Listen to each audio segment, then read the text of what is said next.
Hi guys, it's Wendy from Cinnamon Sweet Shop. Halloween is right around the corner and I wanted to make some cool fancy rollout cookies and decorate them. However, I'm not a huge fan of the taste of your regular old rollout sugar cookies. It's just too, I don't know, too boring, too buttery-ish tasting. So I am going to be making something slightly different to give it a little bit more pizzazz. Today we will be making some French vanilla sugar cookies. So it may taste a little bit better.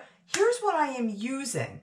Flour. I do like my whole wheat pastry flour. You can use all-purpose flour. Some sugar, or you can use the alternative sweeteners if you would like. I do like my erythritol monk fruit blend. Vanilla extract. Eggs. I'm using 2 full eggs and then 2 egg yolks. Keep in mind, all of the ingredients are listed in the description box below. Then I am using some vanilla custard powder. Now, this is not that easy to find in your average grocery store, although you may find it, but I do have the link below in the description box where you can find it online. And butter that's softened to room temperature. I dug out a whole bunch of stencils and cookie cutters that I have that I'm going to be using. Some of these I have an idea what I'm going to do with. Some I just don't know yet. Just like almost every other cookie recipe, we're going to cream the butter and the sugar together. So you don't want to spend a lot of time doing this. Just cream it enough until it is thoroughly blended, about a minute. If you cream it too much, you're going to get a lot of air in this cookie dough and it'll be a little bit too loose or runny. Then I'm going to add in the custard powder. And then I'm going to add in the eggs slowly. So I'm going to kind of try and add in maybe about a yolk at a time. Blend it in and then add some more. Now I'm going to add in my vanilla extract.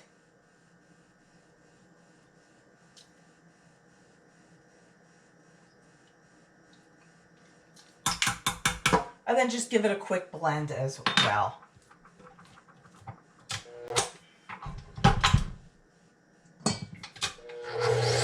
When we add the flour in there, we're going to do it in about 2 to 3 stages. So I want to just add about 1/3 of it.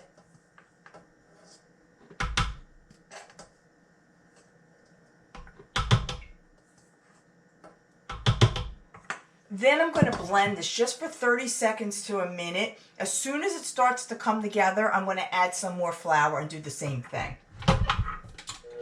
One of the benefits to adding the flour in a little bit at a time, especially toward the end, is to make sure it's exactly the way you want it, the texture.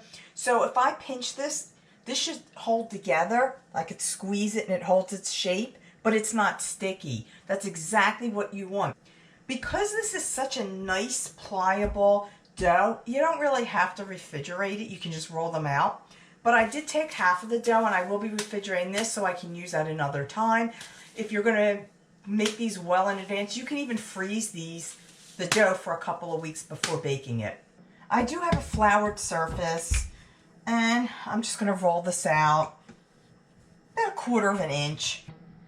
And just use your favorite cookie cutters.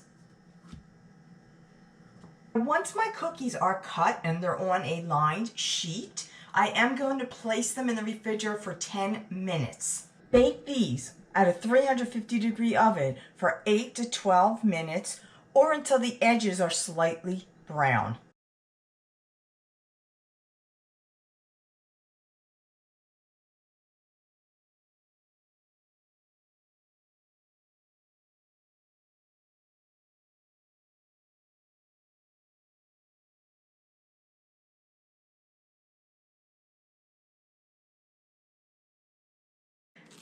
I let this cookie dry overnight so it's nice and firm.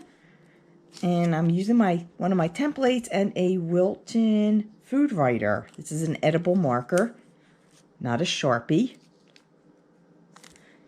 You can just place the template anywhere and trace along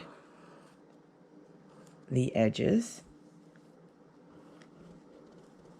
Then I'm just going to draw a triangle for the nose and for the mouth. I'm going to cross.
I'm going to show you how I make my Halloween mask cookies. Now, you can also use these for Mardi Gras and just change up the colors and the design a bit.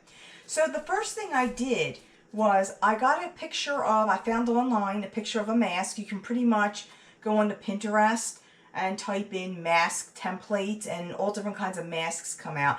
So I have a piece of acetate and I traced it onto the acetate. I even cut out the eyes.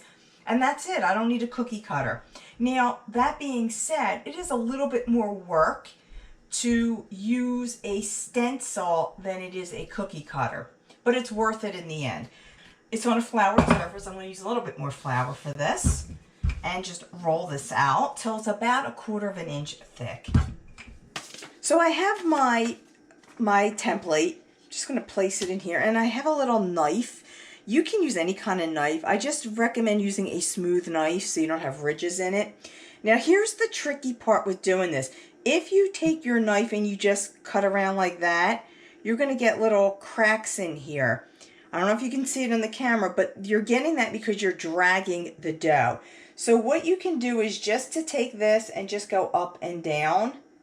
Take your time. As I said, this is not a fast type of cookie to make, but by taking it up and down, you're not dragging it, therefore making the cookie run. Very important. In this case, it wouldn't matter because I am going to be covering the edges of this cookie anyway with some icing. Now I'm going to go through the center. I'm going to clean this off and go through the center to get the eyes out. So again, just up and down. Okay, so it should be nice to find if you want to go back over because there's areas you didn't really go through to the bottom, you can do that as well. It's a big cookie, so I really only can do one at a time. So what I next do is I don't usually scrape the cookie out. I pull the dough away from the cookie, and it should come right away out. It looks pretty good. This is the hard part, is getting these eyes out.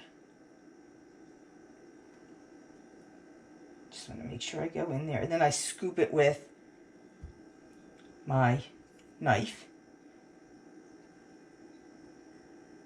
So you could use a butter knife, but you definitely don't want to use one with blades in it.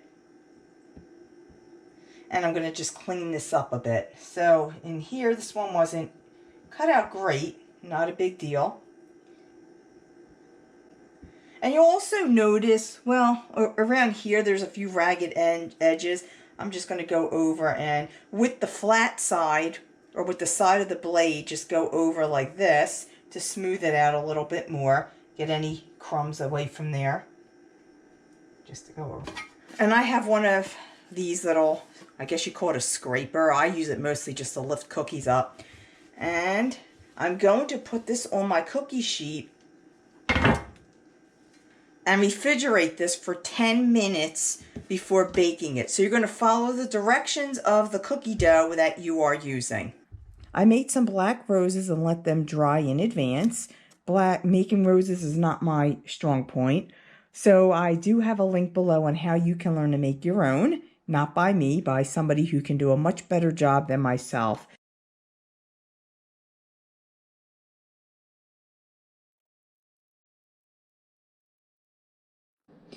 Using my writer, I drew some of the details on the mask. Just helps me out a little bit.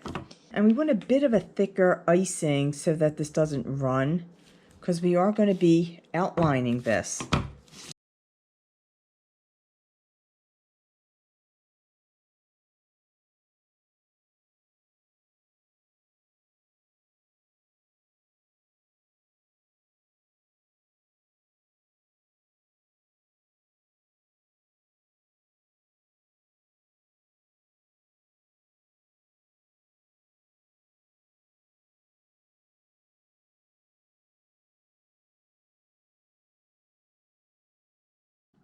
To make the outline, I'm using a very small star tip, and I'll start with the eyes first.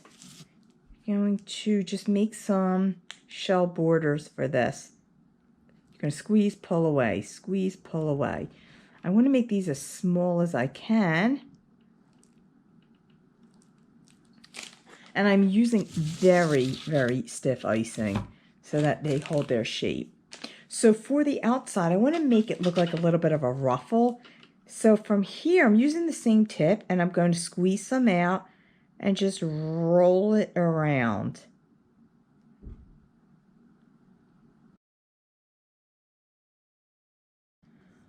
With some extra icing, we're going to pick some of those roses up and just place it right in the corner. Just like that. And then let the cookies dry overnight.